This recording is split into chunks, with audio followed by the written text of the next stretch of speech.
Bonjour à toutes et à tous, je suis très content de vous retrouver pour un nouveau cas clinique, les catastrophes. On est déjà à l'épisode 16, ne manquez pas les précédents, vous allez voir le concept est super simple, on y va.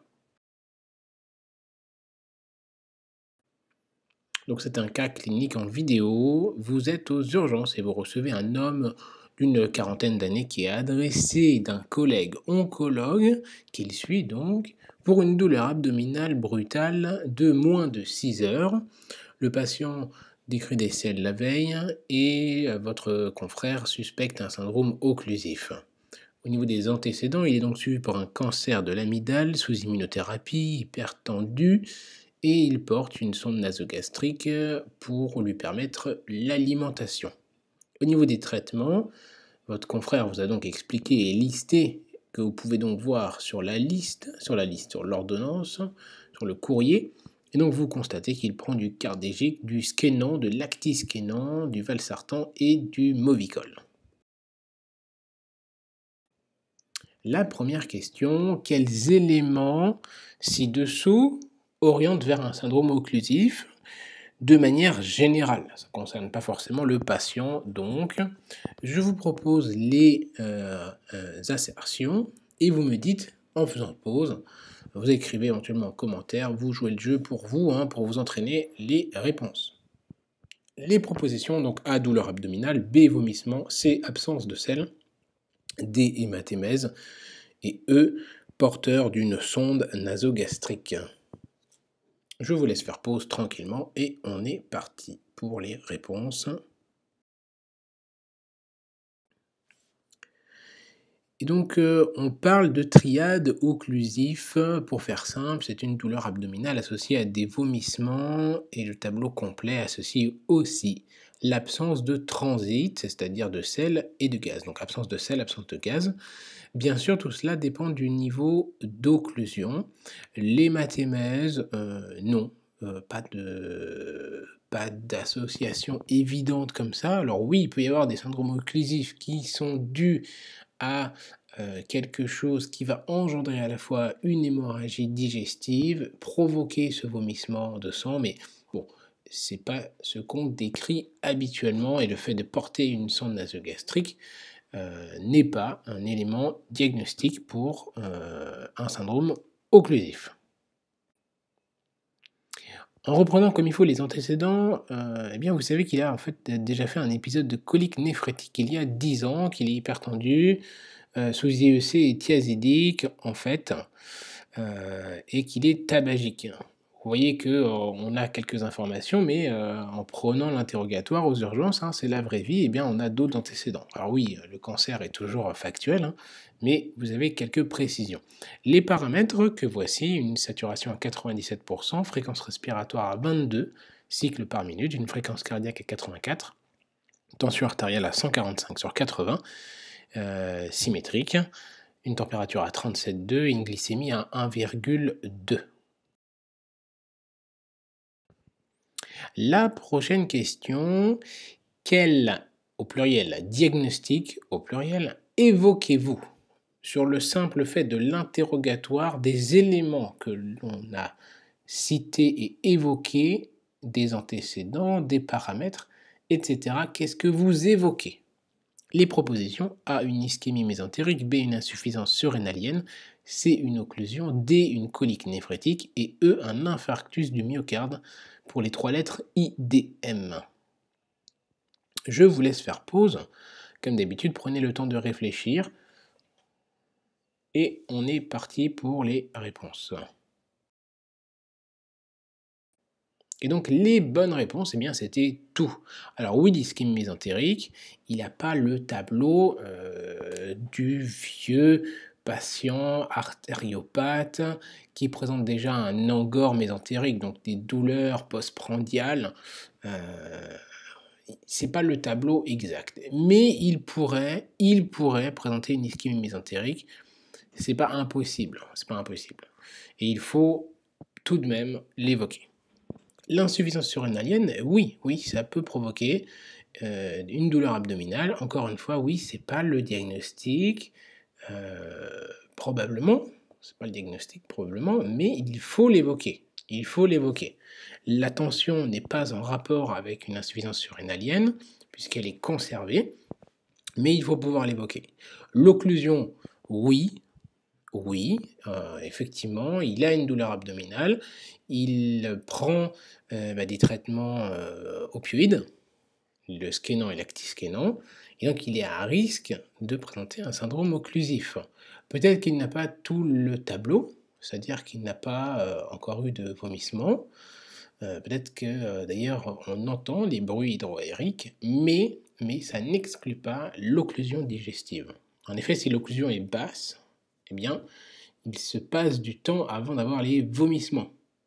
Mais à ce moment-là, effectivement, on peut avoir même une persistance des bruits hydroaériques puisque le péristaltisme vient lutter et essayer de pousser pour faire sortir les gaz et les sels. La colique néphrétique, oui, bah oui, il a une douleur abdominale, il a un antécédent de colique néphrétique, qui en a fait en refera, donc oui, il faut l'évoquer. Et un infarctus du myocarde, douleur abdominale, infarctus du myocarde, oui, alors c'est tiré par les cheveux, mais douleur abdominale, il faut penser à infarctus du myocarde inférieur. Et pas se laisser avoir par ces diagnostics un peu fourbes. Prochaine question, donc vous êtes en face du patient, quel élément cherchez-vous? Proposition A, la localisation exacte de la douleur, la présence de bruit hydroaérique, une défense, D, une contracture, E, la température.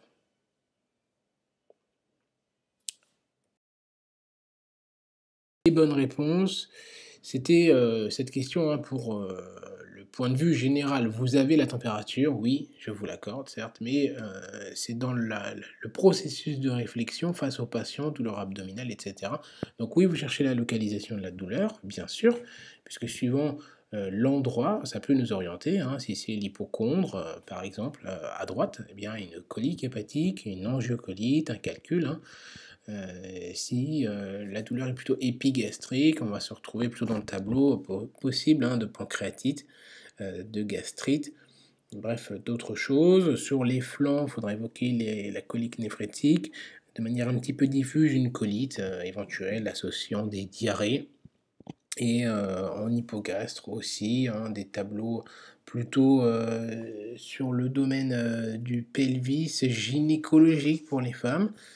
Et donc voilà, la localisation de la douleur est très importante à rechercher. La présence de bruit hydroaérique, oui.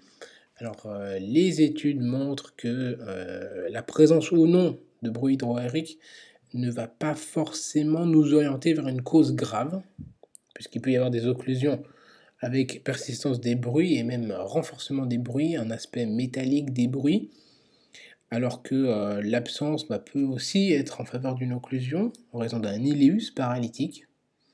La défense et la contracture, oui, bien sûr, c'est à rechercher. Dans quel cas, dans ces cas-là, il faut absolument aller vers certains examens dont on parlera par la suite. Hein. Et la température, oui, aussi, ça oriente vers des pathologies infectieuses. Attention, le patient âgé, par défaut de sécrétion protéique, peut ne pas avoir de température. Maintenant, pour le syndrome occlusif, de manière générale, on retourne un petit peu vers notre patient. Quelles sont les deux causes les plus fréquentes? Proposition A, le volvulus. B, une maladie inflammatoire. C, les adhérences. D, les tumeurs en général. E, une hernie. Je vous laisse faire pause pour me donner les bonnes réponses.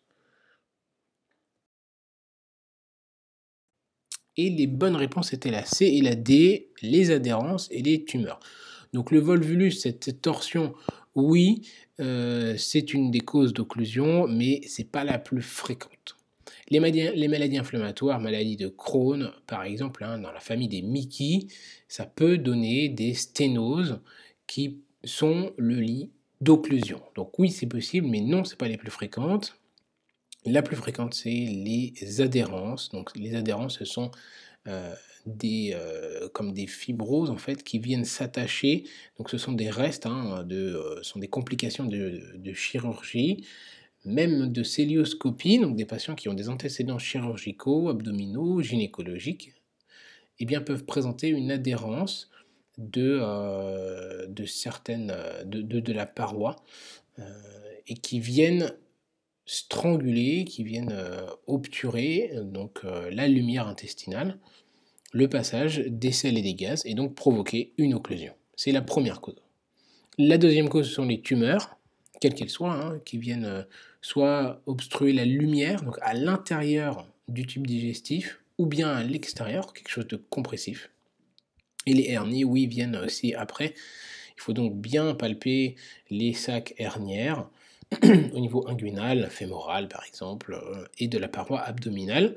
C'est important pour éliminer une hernie étranglée.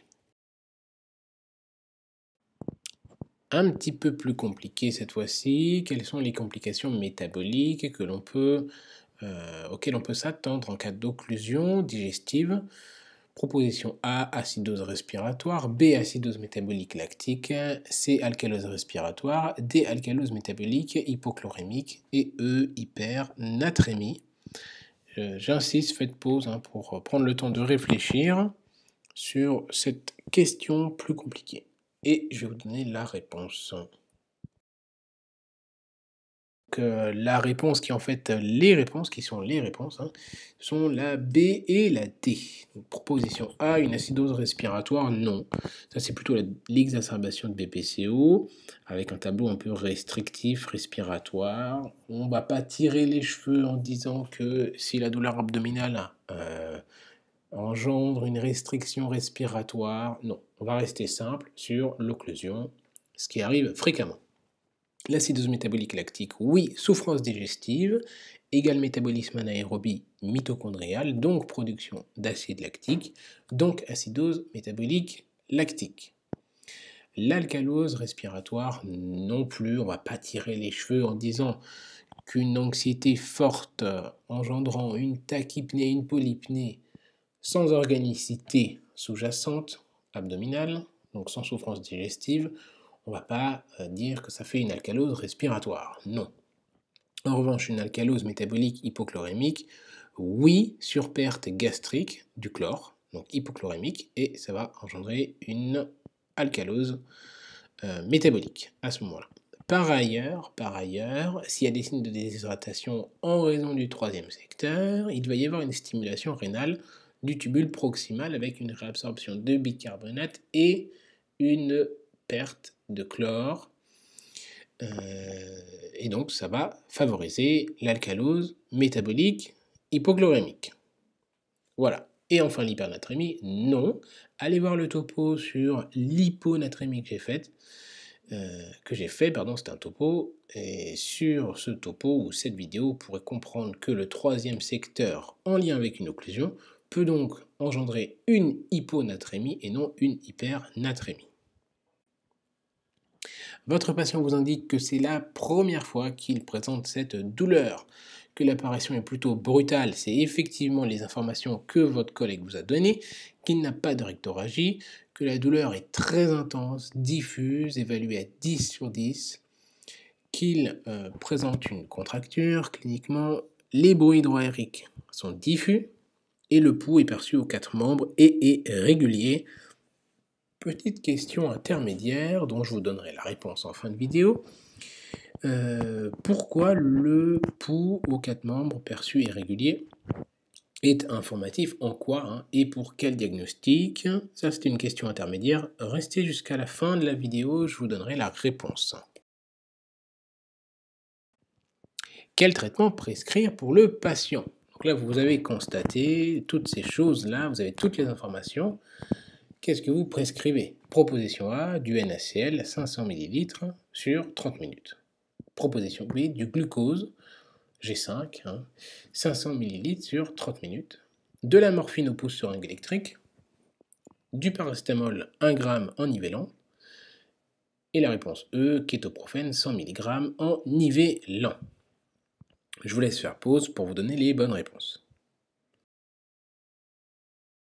Alors, les choses à faire, c'est une bonne hydratation. Le ce qu'on appelle même un remplissage d'ailleurs dans le terme médical, pour être exact, du NaCl 500 ml sur 30 minutes, on ne met pas de glucose pour remplir, c'est n'importe quoi. Donc du NaCl, pourquoi? Eh bien, on l'a vu avec toutes les explications. D'une part, sur le plan métabolique, il risque soit une acidose, soit une alcalose, un bas débit, une souffrance digestive. Donc il faut quand même, si c'est le risque, il faut prévenir les choses et donc anticiper un petit remplissage. D'accord? S'il est en surcharge, bien sûr, vous y allez doucement. Mais on prévoit ce petit remplissage. En plus, il est à risque, s'il a des vomissements, de présenter une alcalose hypochlorémique. Donc, même si on lui apporte du chlore, c'est pas gênant. C'est pas gênant. Pourquoi je dis ça? Parce que quand il y a un remplissage sur un gros choc septique, on peut arriver à une acidose métabolique hyperchlorémique. Bref, donc oui, le remplissage, première raison. Deuxième raison, la tension est bonne pour l'instant, mais ça peut se dégrader. Donc là encore, à nouveau, deuxième raison. Dernière raison, on va lui faire sans doute un examen qui va nécessiter une préparation euh, avec une hydratation. On verra par la suite ce que c'est. Je vous dis pas que c'est un scanner injecté, mais bref. La morphine au pouce-seringue, non, on ne prescrit pas de morphine au pouce-seringue électrique chez un patient qui n'est pas en fin de vie. Ça ne se fait pas. Donc c'est éventuellement titré, mais pas au pouce-seringue. Le paracétamol, oui, et kétoprophène, non, on ne sait pas la pathologie sous-jacente. Il faut aussi mettre une sonde nasogastrique dès qu'on suspecte un syndrome occlusif, mais dans la vraie vie, des fois c'est compliqué parce que le patient il a beaucoup trop mal. Quel bilan sanguin prescrire? Pas de proposition puisque vous allez prescrire au moment de l'internat. Vous prescrivez sans doute si vous êtes interne ou senior. Donc il faut savoir quoi prescrire. Je vous laisse faire pause, je vous donne la réponse, les réponses. Et donc sur le bilan sanguin, il faut mettre un gaz du sang, on aura rapidement le lactate et une analyse du pH, une NFS, le ionogramme urée créate, une crasse complète si on va l'opérer. Bilan hépatique, oui, douleur abdominale. CRP, est-ce que c'est pas inflammatoire? Et groupe et rail éventuellement si besoin, puisque on risque quand même de l'opérer ce patient. Le bilan sanguin arrive rapidement, vous avez de la chance. Vous constatez globule blanc à 13 Giga par litre, hémoglobine à 13,6, plaquettes à 175, DFG à 20, sodium 130 mmol par litre, potassium 3,6 mmol par litre, bilan hépatique normal, une gazométrie normale avec un lactate à 3 mmol par litre. Le patient est tordu de douleur malgré vos médicaments. Quel examen est nécessaire pour établir le diagnostic? C'est pas comme si j'avais donné la réponse, mais c'est plutôt sur la discussion de cet examen. Sur la discussion et les modalités de la réalisation de cet examen. Je vous laisse faire pause et je vais vous donner la bonne réponse. Donc la bonne réponse, c'est un scanner abdominopelvien injecté. On peut discuter avec le radiologue en lui prévenant, en l'informant du tableau du patient et on peut lui dire de faire un scanner non injecté initialement pour voir des signes indirects d'occlusion. Si tel est le cas, il faut injecter puisque le risque, s'il y a une souffrance digestive, c'est d'abord de mourir de la souffrance digestive et après d'avoir des soucis au niveau de sa fonction rénale, qui est l'une des craintes lorsqu'on fait une injection de produits de contraste. Je vous ai mis quand même les images du patient et on va voir ensemble les différentes flèches. Alors pour la première, la flèche jaune, c'est un petit épanchement périhépatique. La flèche numéro 2, c'est le signe de gravité. Une perforation, c'est du gaz qu'on retrouve vers le haut du patient, puisqu'il est allongé. Ici, en vert, c'est l'aorte qui est injectée. Effectivement, on la retrouve à gauche d'ailleurs. Ici, en rouge, c'est la poche gastrique, vous voyez, qui est pleine. Donc, il y a quand même un intérêt à mettre la sonde nasogastrique. Sur l'image de droite, vers le bas, il y a encore des bulles d'air. Et donc ça, c'est pathologique dans le péritoine. Dans le côlon, ça va, mais dans le péritoine, ça va pas. Et ici, on a le produit de contraste qui passe à l'intérieur de la lumière. C'est en raison d'une perforation du sigmoïde. Un petit mot sur le syndrome occlusif. Eh bien, une occlusion, c'est quand il y a un bouchon, donc l'arrêt partiel ou complet du transit des matières fécales et des gaz. Le siège de l'occlusion, ça peut varier. Ça peut être soit vers le haut, on dit une occlusion haute, c'est lorsque ça touche plutôt l'intestin grêle, et une atteinte basse lorsque c'est au niveau du côlon et ou du rectum. Le syndrome occlusif, ça peut être lié à plusieurs choses, à différents obstacles qui bougent donc la lumière intestinale. Ça peut être un cancer, par exemple, un rétrécissement, donc une sténose sur une maladie inflammatoire, une Mickey, par exemple. Ça peut être d'autres choses, dans les formes un peu extrêmes, un bézoard, donc quelque chose, un aliment ou autre chose, ça peut être des cheveux, par exemple, ou un fécalome dans les cas les plus fréquents aux urgences pour les patients âgés. Et l'une des causes les plus fréquentes, c'est l'occlusion par strangulation sur bride post-opératoire. C'est les adhérences dont je vous parlais. Ça peut venir quelques années après une chirurgie ouverte ou par célioscopie. C'est en fait une cicatrice, comme je vous disais, qui est due à l'inflammation intra-intestinale qui est consécutive à l'intervention chirurgicale. Voilà, globalement ce qu'il fallait savoir. Il faut aussi retenir la notion de strangulation des vaisseaux nourriciers qui peut donc être pourvoyeur d'ischémie et engendrer donc une nécrose intestinale. Il y a aussi les causes de hernie, donc inguinale, ombilicale, crurale. Le volvulus, donc c'est la torsion de l'intestin, des adhérences intrapéritonéales. Et certaines occlusions sont dites fonctionnelles. C'est l'iléus qui n'est pas dû à un obstacle, mais c'est en fait un arrêt, une paralysie du transit, donc du péristaltisme intestinal, qui est dû à soit une infection ou une inflammation de l'abdomen. Donc ça peut être une appendicite, une infection au niveau du péritoine, du liquide, donc une péritonite, une pancréatite, n'importe quoi, au niveau abdominal. Et donc pour faire le diagnostic, il faut injecter le scanner, toujours, avec un produit de contraste qui peut donc altérer la fonction rénale, d'où l'intérêt de bien l'hydrater si on sait qu'il va avoir un scanner injecté. Et la réponse à la question pourquoi le pouls et les 4 membres c'est irrégulier, c'est informatif, c'est pour la dissection aortique éventuelle et pour l'embolie digestive sur une cardiopathie rythmique. Et voilà, on arrive donc à la fin de la vidéo, j'espère qu'elle vous a plu. Si c'était le cas, ne manquez pas de lâcher un pouce bleu, de vous abonner, de cliquer sur la cloche des notifications, allez voir les autres vidéos, partagez. Prenez soin de vous et de vos patients bien sûr.